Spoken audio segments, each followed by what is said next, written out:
Hey, good evening, everyone. My name is Dan Whitfield. I'm the independent candidate running for United States Senate against Senator Tom Cotton here in Arkansas. No one's on yet, so give me just a minute. I'm going to get everything shared like to my Twitter and stuff so more people can have fun and participate. And tonight we are doing trivia night.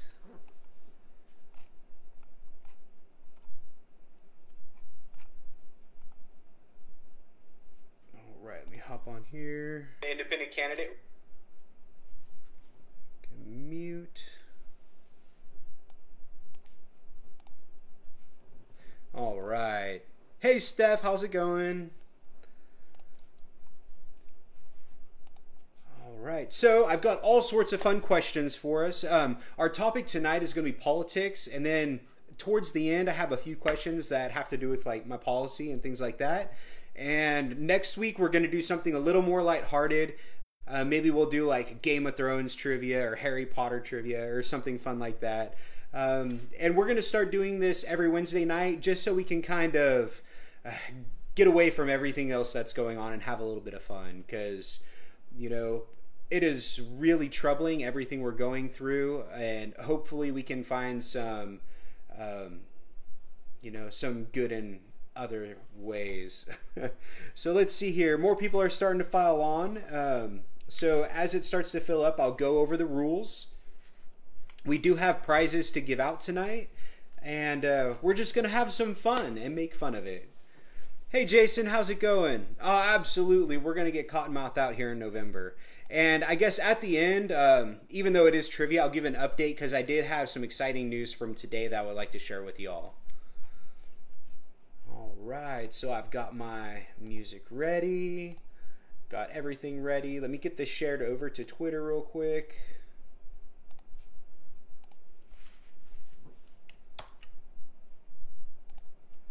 All right, got you shared on Twitter. Cool beans. All right. So we've got 13 people and it is 7:04. I'll go over the rules real quick. So there are 30 questions. We are going to have 3 rounds, 10 questions each. And each question is worth 1 point. So whoever has the most points at the end of each round is going to get a prize. There will be a finale prize too. I have a couple bonus round questions that we'll give out some prizes to. So we'll make it fun. So tonight's topic is politics. We're going to have a political trivia. And some of these questions are really cool. Like, I had no idea the answer to some of these. So it was really fun to put together. Thank you so much, Stephanie, for helping me get this all going. And I guess we can go ahead and get started. All right. So the first question, it is, which Elton John song did President Donald Trump use to nickname North Korean leader Kim Jong-Un?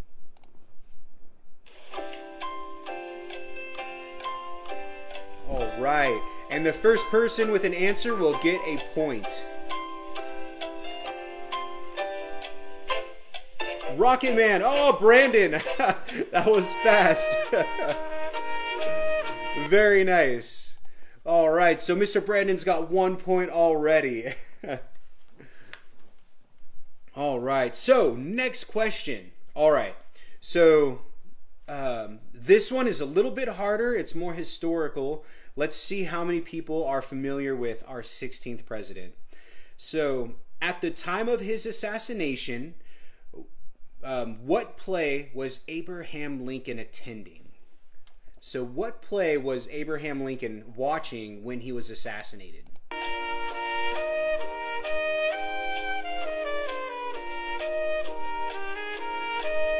And then again, the question, at the time of his assassination, what play was Abraham Lincoln attending?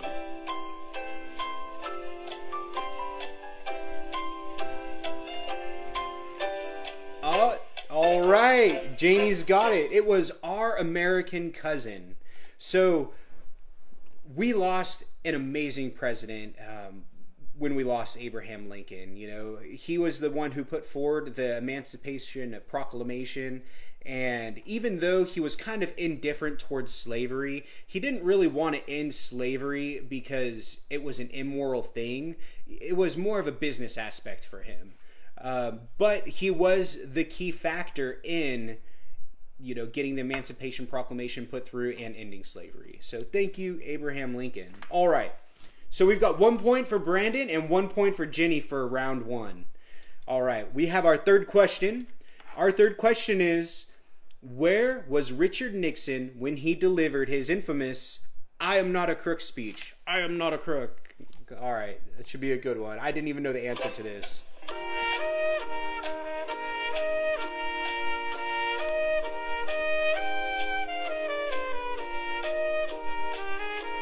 So, Rebecca, I am for the federal decriminalization of cannabis, including nationally expunging cannabis-related crimes. So the question was, number 3, where was Richard Nixon when he delivered his infamous "I am not a crook" speech? No, not on his airplane. He was at a specific place. I'm looking for either the title of the place he was at, or I guess if you can guess the city, state, then you'll already know where it's at too. So where was Nixon when he told everyone he wasn't a crook?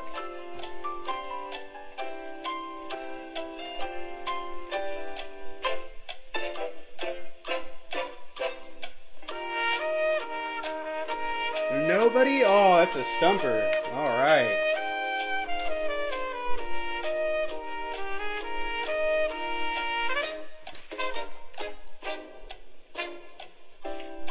Okay. All right. So since no, not the Oval Office. Since no one knows the answer to this one, I'll give out the answer, and then I'm gonna save this question for later. So, where was Richard Nixon when he gave the famous "I am not a crook" speech? He was at Disney World in Orlando, Florida. He was at Disney World. Oh man, how crazy is that? I had no idea either. Okay, so that was our third question. Let's see. Oh, absolutely, Rebecca. Just send me a message and we'll get something scheduled. So the next question, number 4. In 1952, Albert Einstein was offered the presidency of which nation? So what nation offered the presidency to Albert Einstein?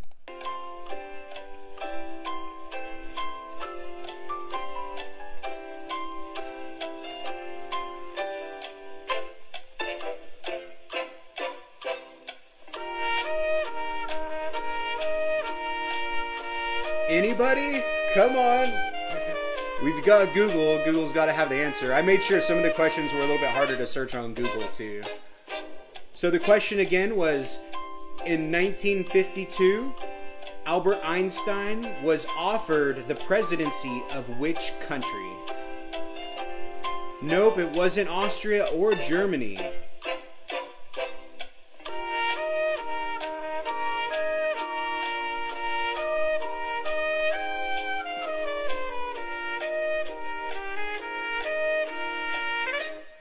I promise some of the questions are easier than these ones as it goes on. I just had to get these ones because I thought they were really fun. Israel! There you go, James got it. So in 1952, the Israeli government offered for Albert Einstein to become their president. How crazy is that? Oh, man. All right, so congratulations, Mr. James. You have a point. So I think we have a 3-way tie now for points. Let's see here. Question number 5. Who was the first U.S. president to be impeached? Who was the first U.S. president to be impeached? I expect a lot of people should have already done a lot of research on this in the last couple months.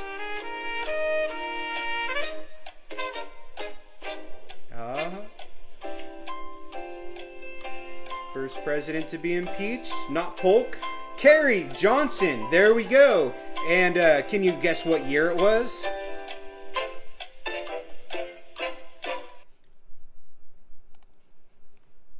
It was in 1868, President Johnson. He was the first president ever impeached. All right. Awesome, Kerry. Good job. Let's go with the next one. Okay, so here's an easy question. Who was the last president to be impeached? I bet y'all can guess that one. Donald Trump. He was the last president to be impeached. All right. So the next question. Who became both a vice president and a president of the United States without ever winning an election? So who was the vice and the regular president without having to win an election?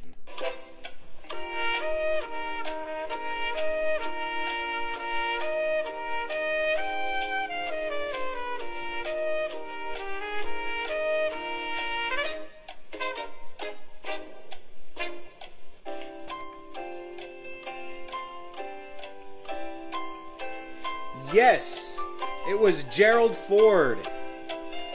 All right. Awesome, Carrie. You were the first one.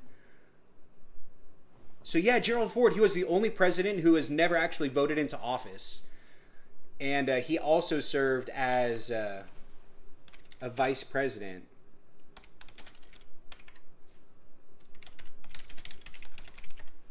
All right. So Andrew Johnson was impeached. The primary charge against Johnson was the violation of the Tenure of Office Act passed by Congress over his veto. So he had vetoed, I knew this one already too. He had vetoed a specific piece of legislation that Congress was upset that he vetoed, and I think the Senate even overturned his veto, and then they impeached him for doing it. So they were a lot more strict back then on what was an impeachable offense. Nowadays, I guess you can do anything and, you know, get impeached maybe, but not actually have to get charged or indicted for it. So let's go to the next question here. Who is the oldest person to be elected the President of the United States of America? Who is the oldest president that we have had at the time of election?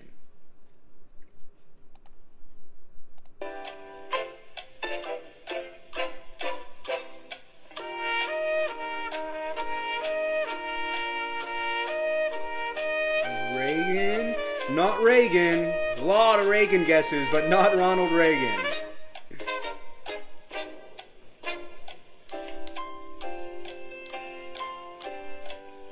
Who was the oldest person to ever be elected president in the United States? Nah, Washington was pretty young, actually. Oh, Jason! Donald Trump is the oldest person ever elected in the United States. Again, I had no idea that Trump was the oldest person. How crazy is that? But I guess he was the oldest person ever elected in the U.S. All right, moving on. We're getting into the final couple of questions for our first round. So people who have joined a little bit late, the way we're doing it is there are 30 questions. There are a few more than 30. And we're doing 3 rounds. So whoever gets the most, you get 1 point for each correct question if you're the first one to state the correct answer. And the first person or the person who gets the most points for each round gets a prize. Trying to read the comments at the same time. Let's see here. I think the first Trump was actually Jason on here. All right. So next question. We have question number 9. How many people serve on the Supreme Court? How many SCOTUS positions do we have?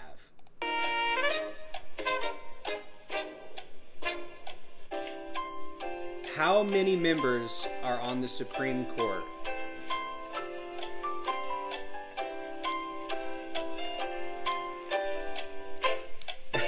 No problem, Stephanie. All right, Janie got that one. Nice. So, yes, there are 9. We have 9 SCOTUS members at any one time. So we have 9 people that literally determine how we read our laws. So it is our Congress's job to create the law it is the Supreme Court's job to interpret the laws created, and then it is the executive branch's job to enforce the laws. And that's kind of how our checks and balances go. So right now we do have 9 U.S. Supreme Court members, and my last question is, how many should there be? There's kind of no answer to this, but in my opinion, I think that we should have 19 Supreme Court justices. And I think we should also have term limits on the Supreme Court. I think 12 years is plenty of time for someone to interpret the law.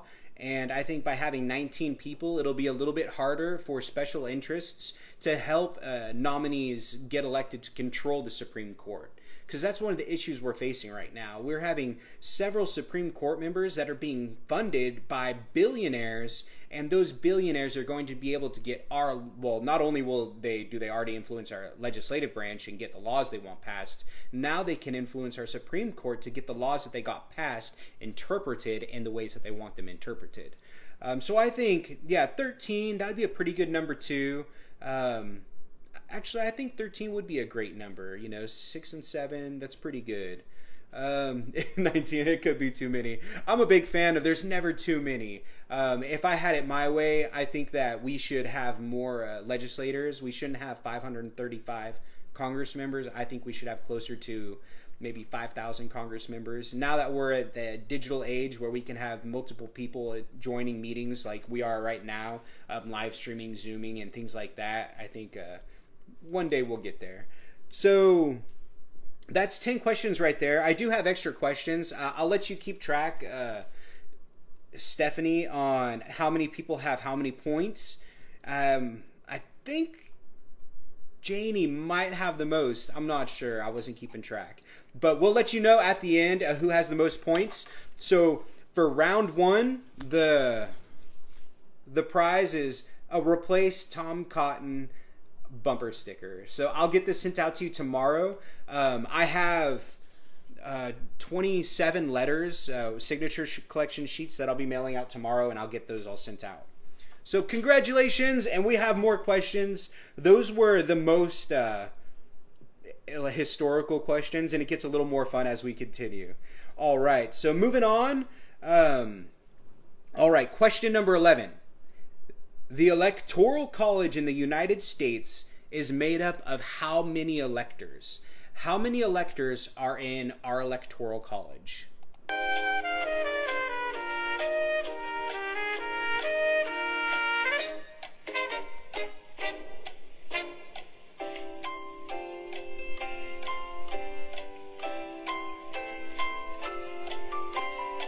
Hold off on the, we're going to be doing t-shirts here soon. Once we have ballot access, we'll be listing our t-shirts. No, Janie, it's not 100. And the question was, how many electors are in the Electoral College? So we'll hope to do t-shirts and have them available on our online store by maybe June. Hopefully June we'll have them available and already printed and ready to go. 602? You're actually pretty close, Monica. Almost there. Google is your friend. The question was, how many electors are in the Electoral College? Very close, James. 535 is how many members we have in Congress. 400 and dumb thing. Yeah, it is kind of dumb. I do agree. The electoral is a dumb process.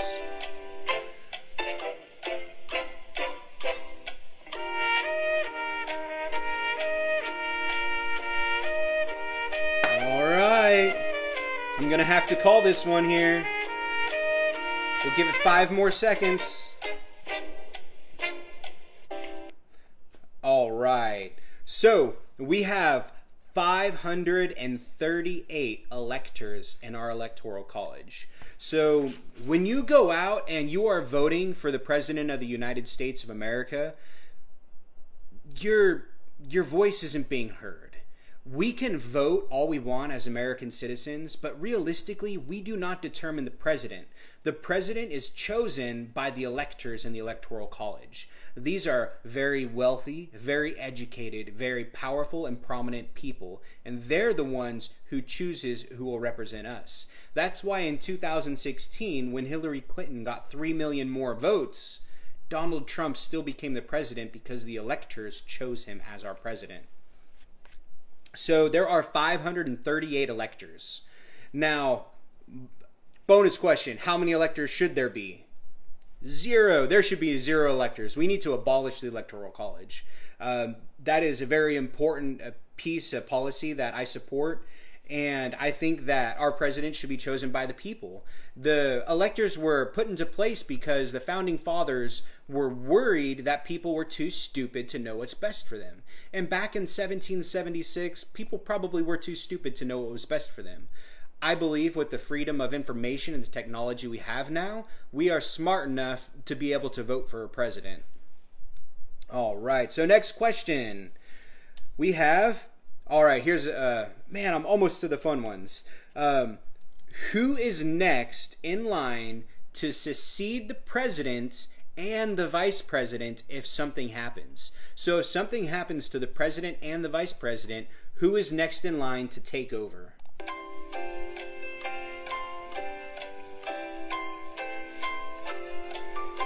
Oh, I didn't see Candace.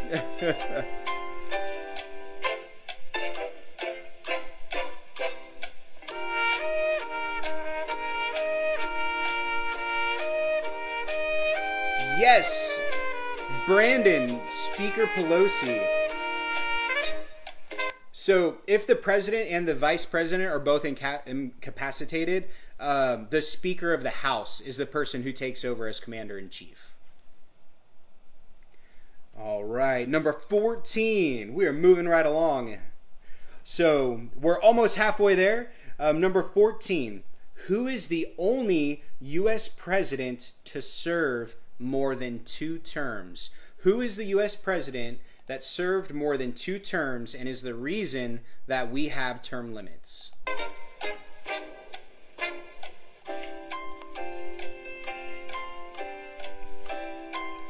The president who served more than 2 terms because he was so good. There we go. FDR. Franklin Delano Roosevelt. So FDR, he revolutionized the way America is. He's one of the figures that I look up to and that I strive to be like. You know, he really put people first. He was about, capitalism, you have to have capitalism, but you have to make sure that you take care of the people at the same time. And, I support his economic Bill of Rights. I think FDR was a very sharp guy, and he was the only president to serve more than 2 terms. And after he got into his 3rd term, they enacted term limits. And ever since then, we have had term limits. A president was not allowed to serve more than 8 years, 2 terms. Unfortunately, Donald Trump has already chosen his 3rd term campaign manager, and they've publicly been talking about a 3rd term. So just something to keep an eye on and think about as we move forward over the next few years. All right, so question number 15, we are halfway there. Abraham Lincoln and Theodore Roosevelt belonged to which political party? Which political party did Theodore Roosevelt and, and Abraham Lincoln belong to?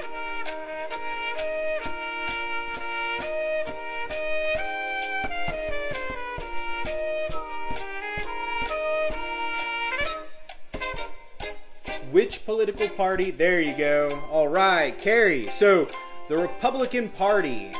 All right. Both Theodore Roosevelt and Abraham Lincoln were part of the Republican Party. Let's see. Did he serve a 4th term? Let's see here.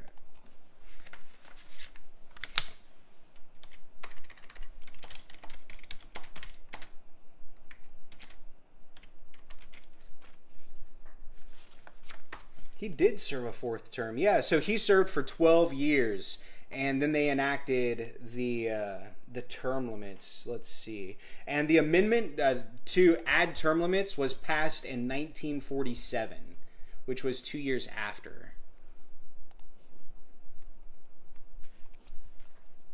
You're old. Oh, the Whigs. Actually, they were not part of the Whigs. Man, I was just learning about the Whigs. We had actually a few Whigs here in our Arkansas history back in the day as well. So let's see here. Oh, Bob says so. So, all right. So they were both part of the Republican Party. So we had a point in our history where our two parties flipped, where our more conservative members and our more liberal members switched parties. And that was in 1964 when they passed the Civil Rights Act. That's when the Republicans became more conservative and the Democrats became more liberal and left-leaning. Before, it was the opposite. The Democrats were more conservative, small government, and the Republicans were more social and taking care of the people. All right, so number 16. All right, now I'm to some questions that I wrote myself. They'll be a little bit harder to Google search, but they're good questions. All right, so number 16. How much money did the Koch brothers inject into the 2018 election cycle, effectively bribing our legislators? How much money did the Koch brothers put into the 2018 election cycle?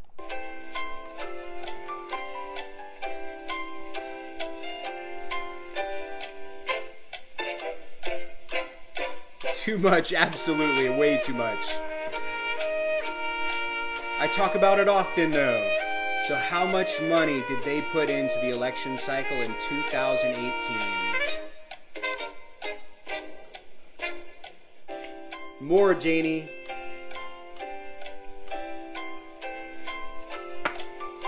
More than 100 million. All they could. Oh, they had a lot of money. They had $120 billion between the two of them. They could have put more. But they didn't need to. They effectively bought enough people. Oh, 2.5 million. That's a little much. In the last 10 years, the Koch brothers have put 1.5 billion in the last 10 years. But just for the 2018 cycle alone, how much did they put in? More than 250 million. We'll let it go for another 10 seconds.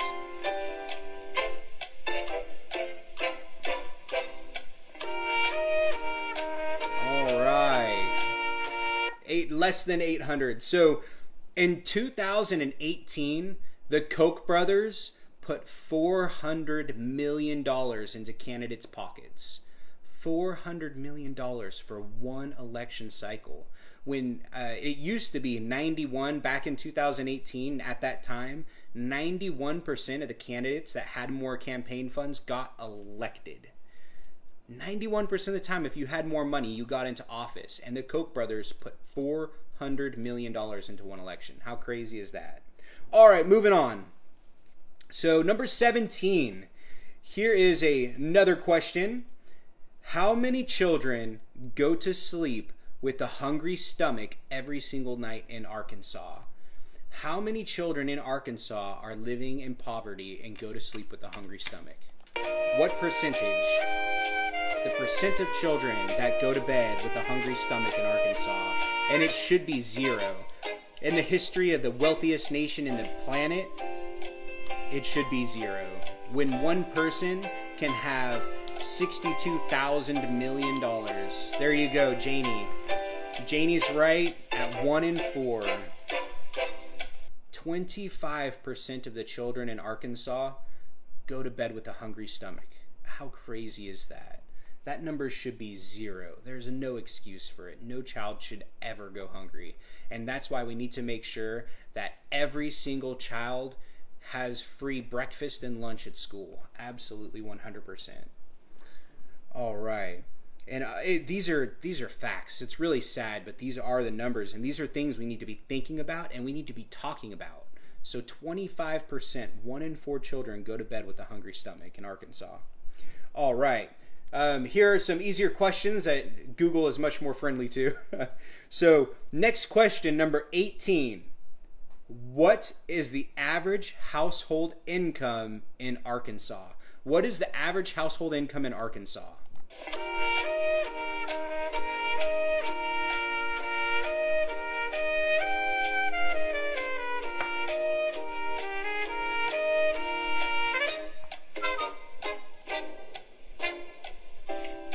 Average household income in Arkansas. It has gone up over the last couple years. A little bit higher than 30,000.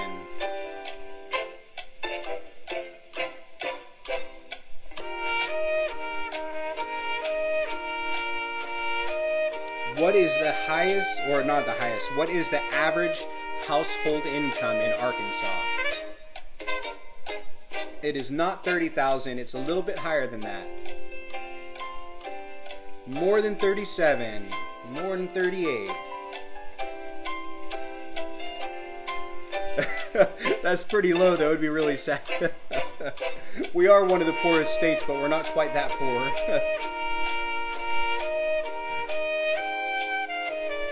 We're going to give it 10 more seconds. Oh, you're so close, Carrie, but it's still a little bit more than 45. As of, I think it was 2 years ago, the average household income in Arkansas was 40,000. But right now, it is a little bit higher. All right, so the average household income in Arkansas, $47,000. $47,062. That is the average household income in Arkansas. That's for a husband and wife working. A single parent, $47,000. That's not that much money. We need to work on our economy. We need better jobs. We need a livable wage. And 47, it's just not enough. We are actually growing. Our wage growth is 4% below the national average right now. And I think we can work on that and make that a lot better. So 47,062. Fun fact, here in Northwest Arkansas, the average household income is $57,000. So up in our little bubble, up in the corner, it's $57,000. It's a lot more, we have more wealth here than they do in other parts of the country, and we need to, or in the state, and we need to make sure that we understand that our Kansans living in these more rural cities don't get all the luxuries that we do up in our little bubble up here. All right. So that was what is the average income in Arkansas. All right. The next question is, what is the county with the lowest household income in Arkansas, and how much is it? And we'll see if I can even get one of those answers. So what is the lowest income county in Arkansas, and what is the average household income? Now, this has also gone up in the last couple years. It used to be in 2016, the county with the lowest average income was at $23,000. And it is a little bit higher now than that. It's a little higher than 23,000. So which county in Arkansas has the lowest average household income? And it is a county in the Delta region. One of the problems we've been having here in Arkansas is our Delta region over all along the Mississippi, it has actually been dropping in population growth by about 15% a decade.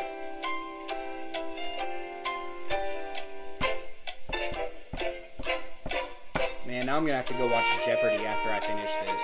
It's going to be my Jeopardy night. So what is the county with the lowest household income in Arkansas? And it is in the Delta. And what is that income? I think we can alleviate a lot of this pain as well. So, close, very close, Caitlin.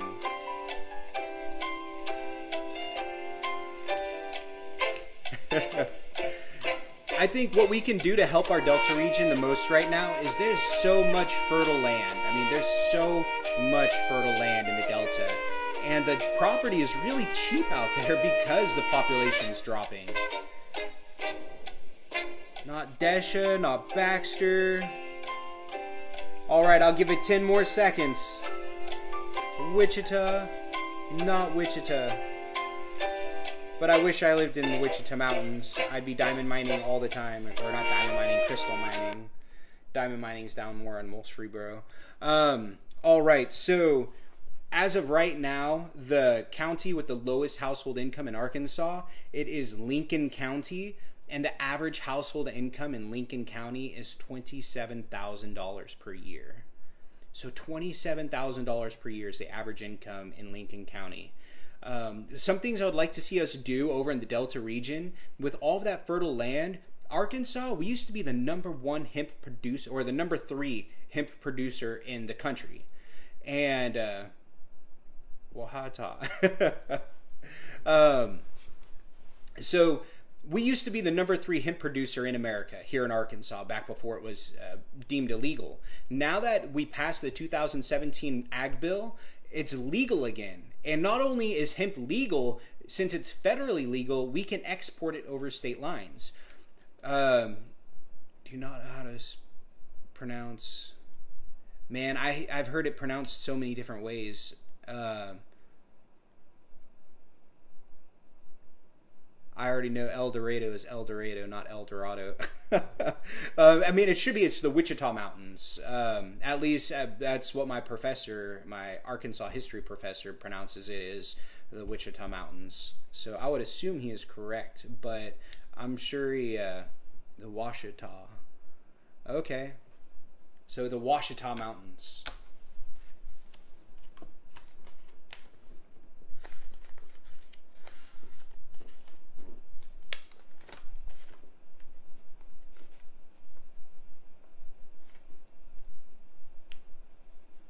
We'll make that mistake again. All right. So I would like to see Arkansas become the #1 hemp producer, exporter, and processor of hemp. We can grow hemp in our Delta region. We can build processing facilities all over the state in our rural areas. We could even have, rules set into place where it has to be a low-income county in order to build a hemp processing facility. That way we can put the jobs where they need to be. And then these could be good-paying jobs. We can process hemp into biodiesel fuel, into plastic, into clothing. There's so many different things that we could do with hemp, CBD oil, or even just selling industrial hemp, exporting the product across state lines. We could use hemp to transform Arkansas. We could go from the 49th richest state to the top 10 richest state easily, while creating good jobs, good benefits, and helping our Kansans out. All right, so that is question number 19. So we're moving on to question number 20.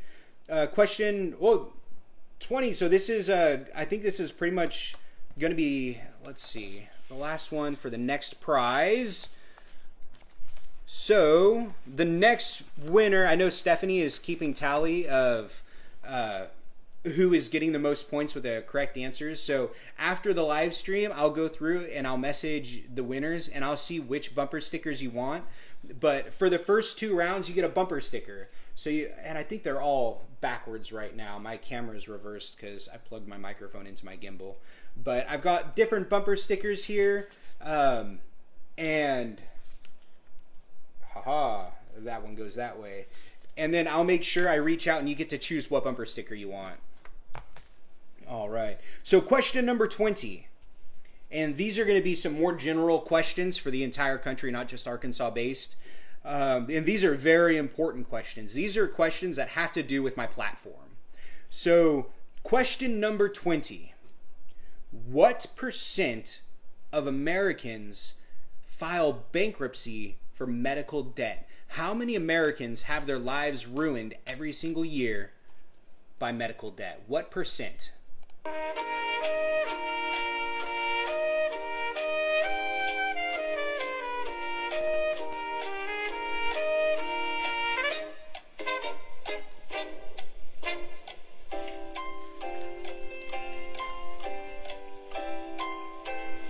Not 43%. It is more than 43%. Well, I do replace Tom Cotton because it gets people's attention. It is not quite 75%. It's more than 43, less than 75.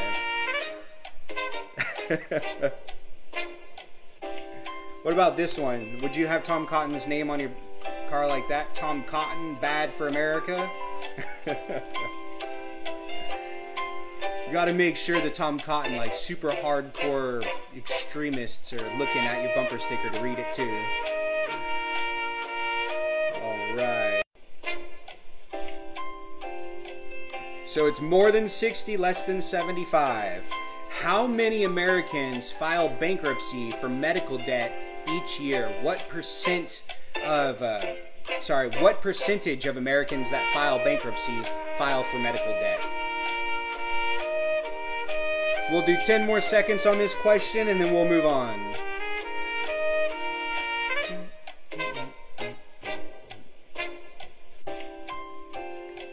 Yes.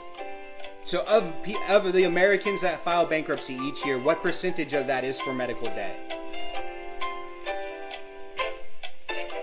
Not 92, not 67. Or super close though. I'll take 67. That's as close as we're probably gonna get. 66.5. 66.5.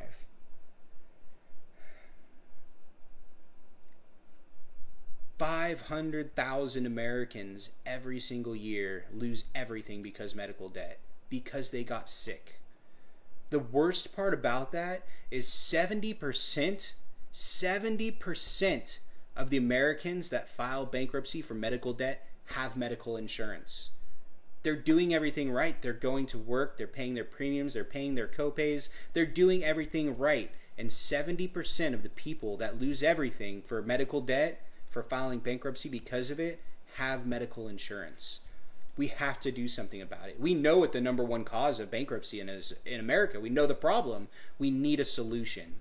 And the only solution that is finally going to save Americans' lives, save Americans' money, and put the people before profits is Medicare for all. And that's why I support Medicare for all. So, moving on. Question number 21.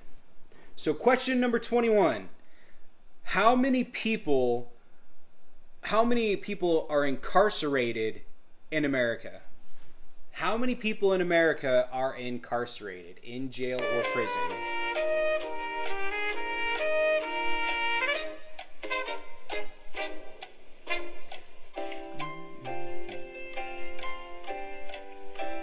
I found a YouTube of this Jeopardy theme song and it's 10 hours long. Oh my gosh. If anyone ever wanted to torture someone, all you'd have to do is just find this YouTube video. 3 million. You're kind of close, but you're a little over. It's a little bit less than that.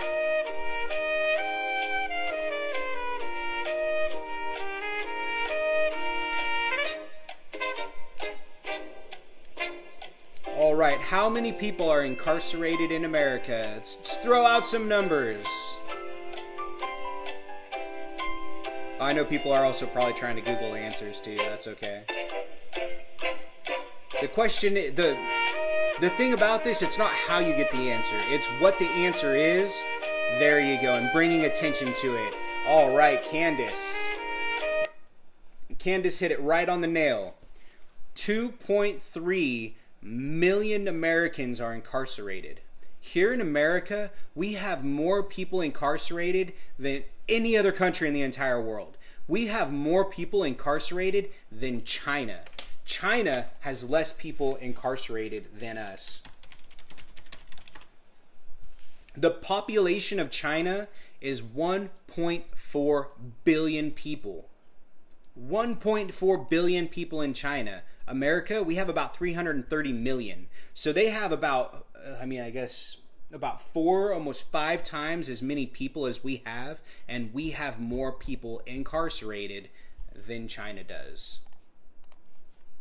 Awesome job. Great guess. Super fast, Candace. All right, next question. How many people are incarcerated in Arkansas. So how many people are incarcerated here in Arkansas?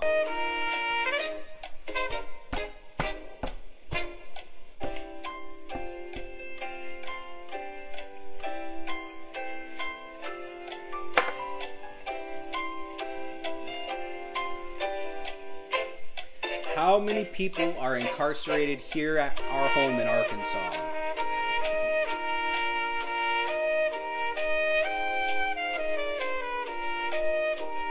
Super close, Janie. Well, not super close, but you're close. It's more than 19,000. More than 19,000.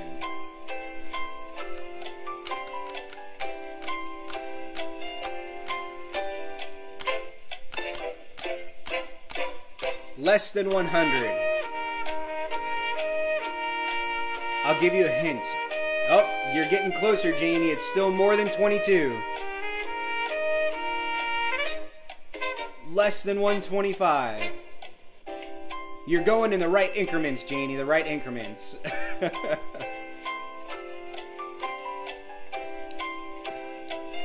How many people are incarcerated in Arkansas?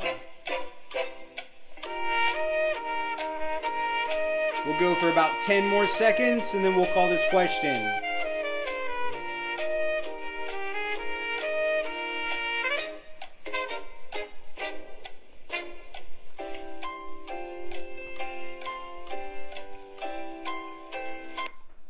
All right, so a little bit less, but you guys are really close.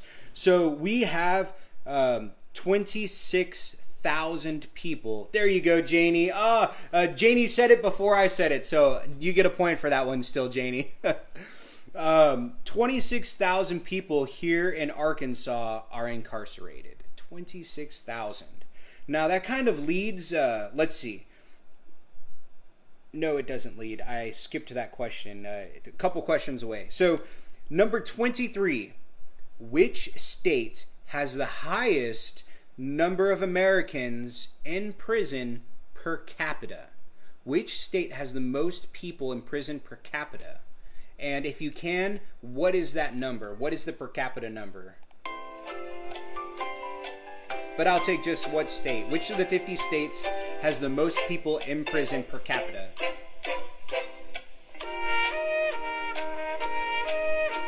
Not Texas. Not quite Oklahoma.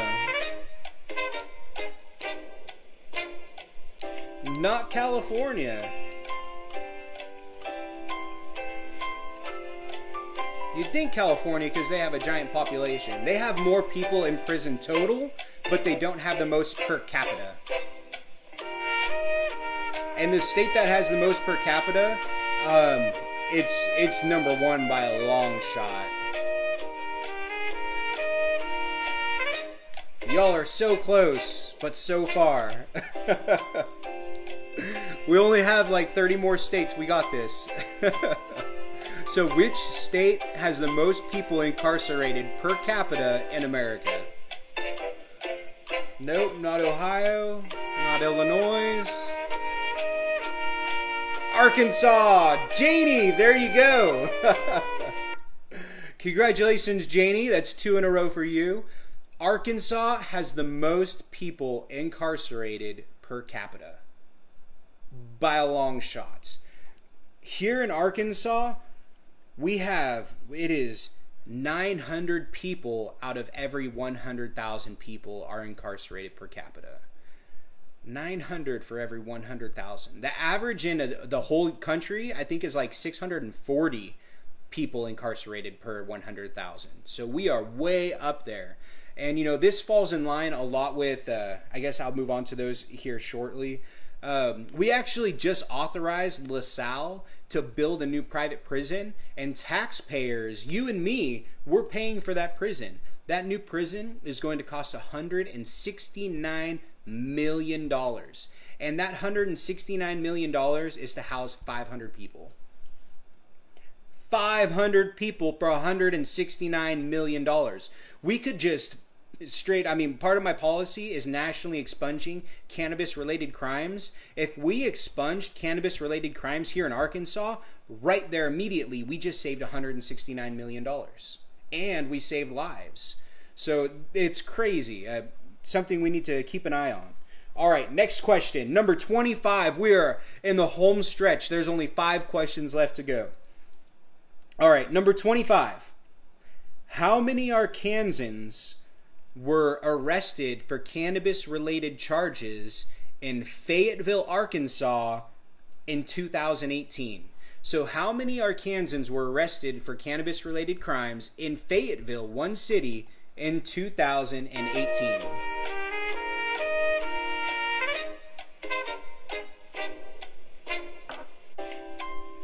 All right. So question 25. How many Arkansans in Fayetteville, Arkansas were arrested for for cannabis-related crimes in 2018? Not quite 1,000.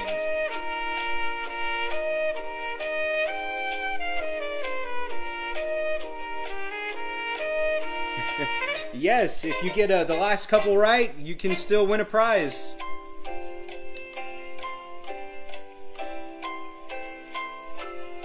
$800. You're getting closer. You're pretty warm, but a little bit less than 800.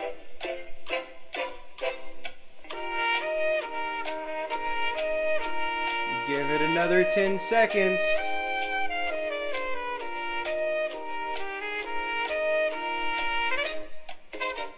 Google is your friend. Doesn't matter how you got the answer, it just matters that you know what it is. 950, a little bit less.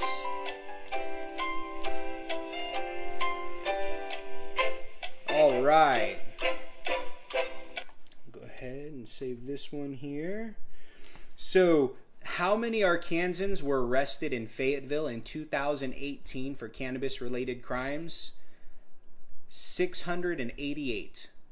688 Fayetteville residents had their lives changed for either possessing or, you know, having a little bit of herb on them when just over the border, it's okay.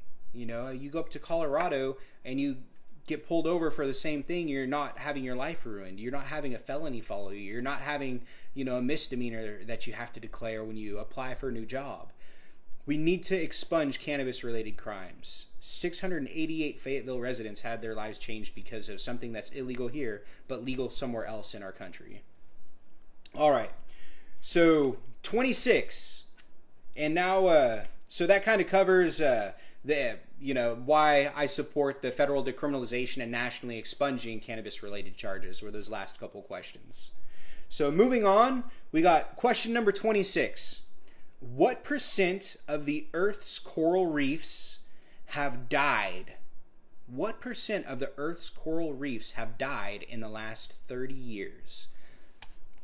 Since 1990, what percent of our planet's coral reefs have died? It is a lot of people. Way too many.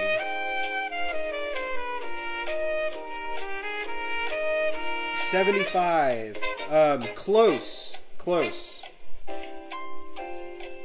I know where you got that answer, but that's not the right one.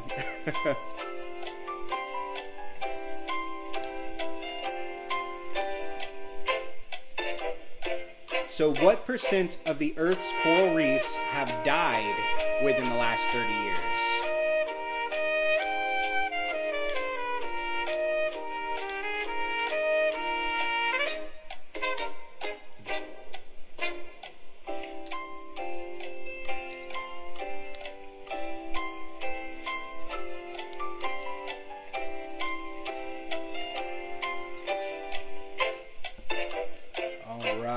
$50?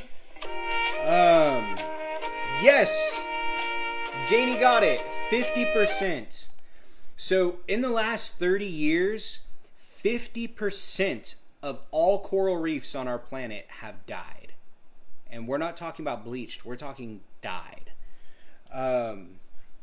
So my next question is what percent of global reefs were bleached from 2014 to 2017. This was known as the Great Bleaching Event. So what it means is coral reefs are full of color. You know, it's a living being. And when the water warms up even 1 degree, they bleach and they start to die. And they're not dead, but they lose their color. And once they lose their color, that's when all the life starts to leave, and that's when they start to die. So what percent of global reefs were bleached from 2014 to 2017 during the last bleaching event?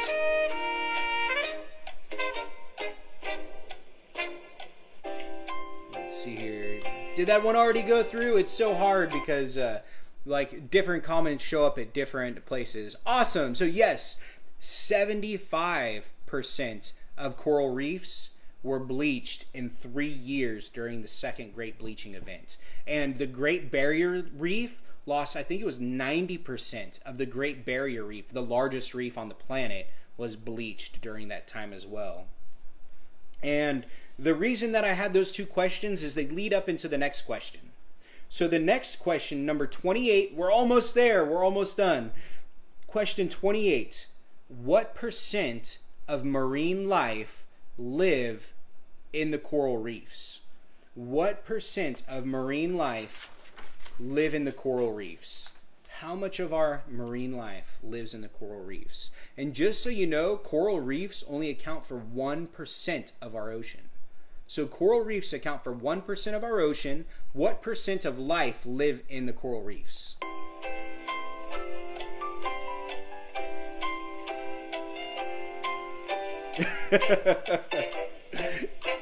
Janie's super sharp. I chose my press sect well. Alright, so what percentage of marine life lives in a coral reef? It is not 80. Lee! Nope. Oh, you're so close, Lee. You're so close. But you're not close enough that I can give it to you yet. Not 23.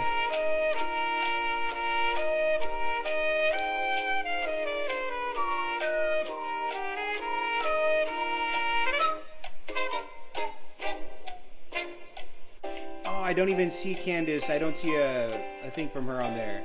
Boom! Yes! Candace, awesome. See, it's so crazy. I don't even see a comment from Candace. 25%. So 25% of marine life lives in our coral reefs. 25% of marine life lives in coral reefs. And we're losing our reefs so fast. That is why between the coral reefs and the way that we are decimating our rainforests, we are in the 6th great extinction. We are living through an extinction level event right now. And wildfires, you know, in Australia, we lost 1 billion animals in just a few months ago. So it is something we need to talk about. It's something that needs to be talked about because global warming, not necessarily global warming, but climate change, you know. As the water even just warms 1 degree, it can cause a bleaching event like at the Great Barrier Reef where they lost 90% of the life at that reef. Super important things we got to talk about. All right, so my next question, 29, it kind of comes as like a 2 or 3 or 4 or 5 part question. I'll try to make it as easy as possible to get answers to. So let's just start with, what was the average carbon dioxide parts per million in 1980? In 1980, what was the average CO2 ppm?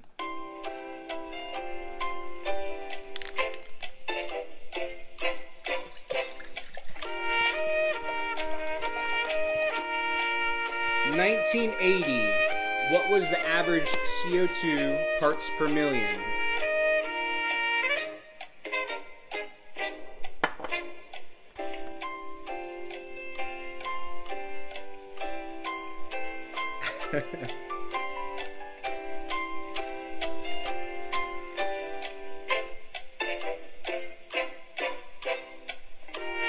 No, it's not a percentage. It's going to be how many parts per million. What was the average CO2 ppm in 1980?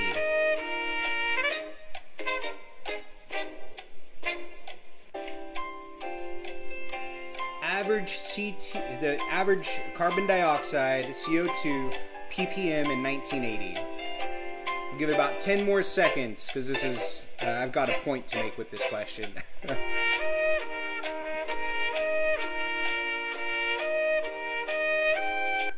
All right.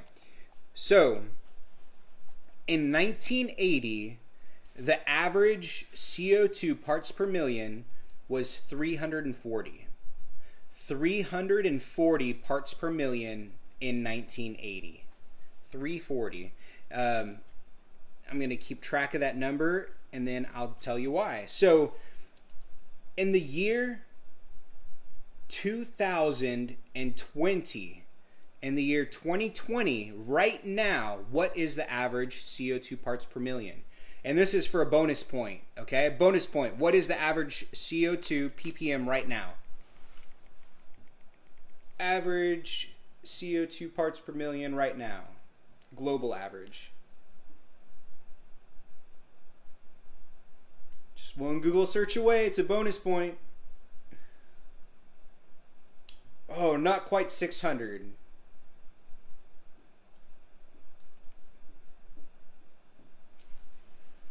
Average CO2 parts per million as of right now.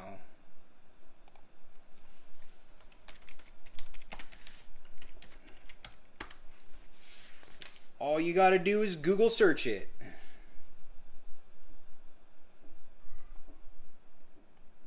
Actually, I guess you have to Google search it and click on a graph because it's a little bit harder to find. So there you go. That is a little bit more than the reading I got, but that's really close, the 416.9. So we'll go with 340, and I'm going to go with 415. The number I got was 414, so I'll go between your 416 and 414. So right there, that is a difference of 75 parts per million in the last 40 years. In the last 40 years, the global parts per million of CO2 has risen by about 75 parts per million. Now, in 1780, let's see, 1780, the parts per million was 280. So in 1780, the parts per million was 280. What was the parts per million in 1820? In the same 40-year period 200 years ago.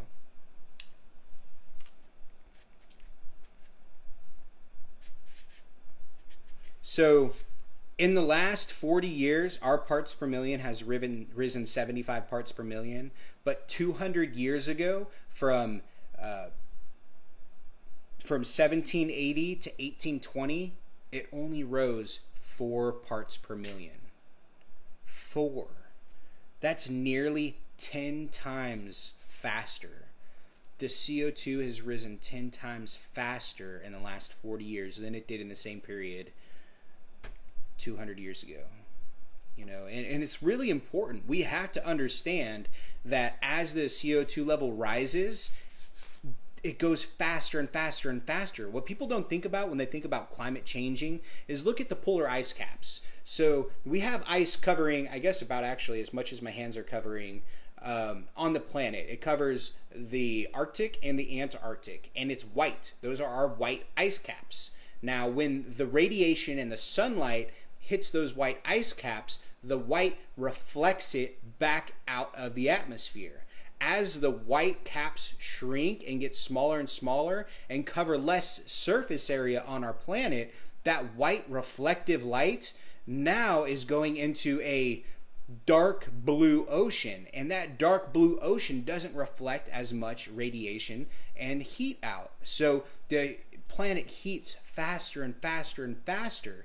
And it's this kind of effect that people don't realize. It's like a domino effect. Once you flick that first domino, there's not much you can do to stop it. So we have to take the climate crisis seriously. We really can't afford to.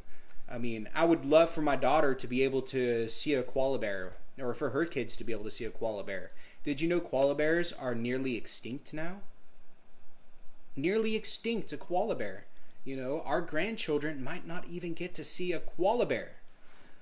And because industrial production and accidents, Chernobyl, it's not necessarily because in the industrial production and accidents. It's because burning fossil fuels. I worked in the oil field for 2 years. I saw what it's like. I can be on an oil rig in the Gulf of Mexico, 200 miles in the middle of the ocean, and still I can look around and see there's a rig, there's a rig, there's a rig, there's a rig, there's a rig, there's a rig. You can see rigs everywhere. And all of these rigs have giant 40-foot plumes of fire where they're burning off excess gas. And they do that 24/7 every single day. And I mean, there's so much of it. We just burn off so much. And then you get into, you know, deforestation, the Amazon rainforest. We are cutting down trees so that we can have cattle and mining and different things like this. We have to take climate change seriously. We really can't. And that shows it right there. In 40 years, 200 years ago, the parts per million of CO2 rose 4, whereas in the last 40 years, our CO2 parts per million has risen 75, nearly 10 times faster. You can't lie with numbers. That's just the way it is. All right, so moving on. Sorry, I went on a little bit. Well, you can't go on too long about that because it's super important. Probably the most important thing we'll face in our lifetimes. But last question. So I've got one more question. This question right here merits something special. It merits a limited edition Daniel Whitfield for our Kansans bumper sticker. So these are my original bumper stickers. I only have a couple of them left. I'm not making any more of them. It has my full name, Daniel Whitfield, instead of Dan Whitfield. And it actually has danwhitcongress.us instead of replacetomcotton.com. It looks like a flag. I love the flag. It has Arkansas on there. I love it. This is my favorite one. And I only have a couple of these left. So whoever won the third round, you'll still get your choice of a bumper sticker. But whoever gets this last question is going to get a bumper sticker just for answering this two-part question, which it's a really easy two-part question once you get the first part. Oh, awesome, Aaron. I'm glad you got it. I've been mailing out a whole bunch. The day before yesterday, I mailed out 127 envelopes. All right, so the last question. How many animals do we kill every single day on land for food? How many animals are killed for food every single day?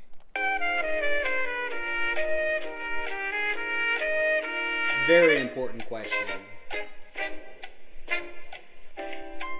How many animals do we slaughter to eat every single day?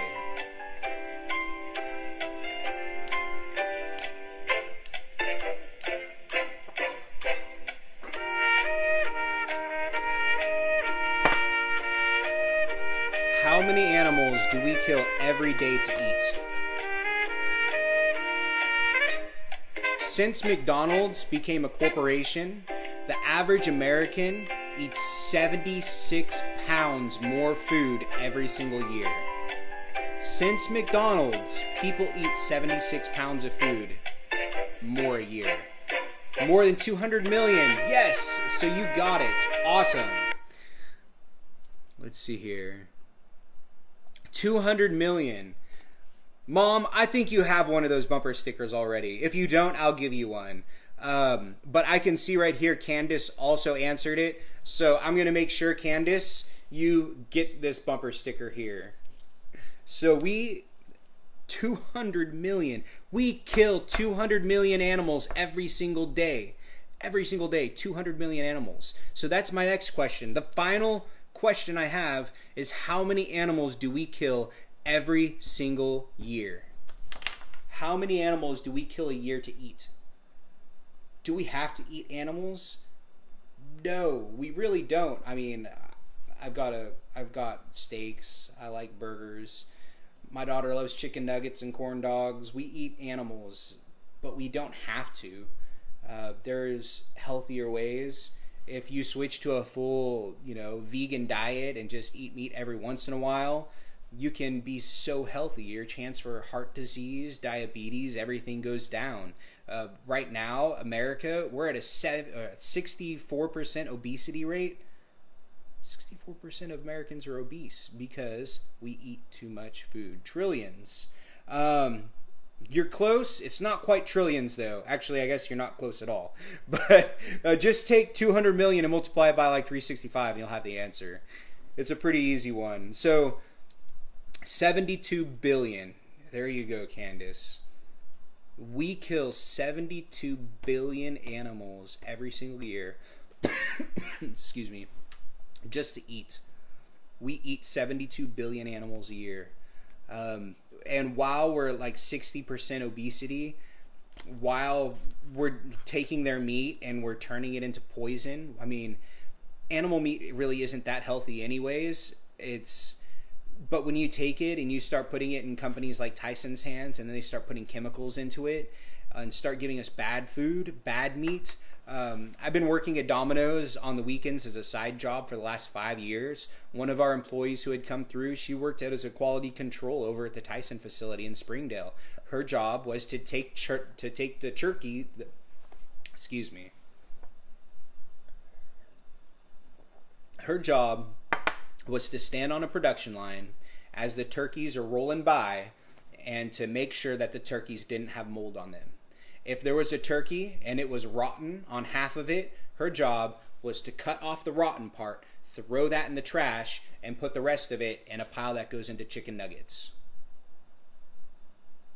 That's Tyson. Why does Tyson not... If you apply at Tyson, they go through your social media, they go through everything, and they background check you, and... they make sure you don't have any animal rights groups history or anything like that, or they won't hire you. We need to make sure that if we are going to eat these animals, at least we're treating them in a humane way. I mean, that's as simple as it has to be. I know it's hard to tell people you can't eat meat, and we can never really do that. But we need to make sure that we're making our factory farms smaller and making small farms bigger. We have the land to do it. We just have to have the incentive to do it. And when companies like Tyson or corporations like Tyson are the second highest corporate contributor to every single elected official in the states that they have factories in, there's probably a problem. Anyways, but yeah, so there we go. That was our fun political trivia. We're going to start doing this every week. Hopefully it won't always be this long. Instead of 30 questions, maybe I'll make it 20 questions or go faster or something. And they're going to be a little bit more lighthearted. Like we'll do, instead of political discussions and things about my platform, we'll do things like Harry Potter trivia, because I love Harry Potter, or Lord of the Rings trivia, or, something fun. We'll do like music trivia, movie trivia, all these different things.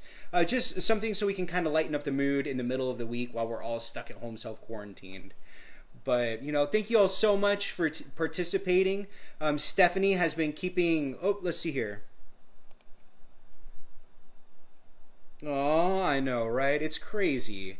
But we have to accept the facts and then learn from our mistakes. If we can't even...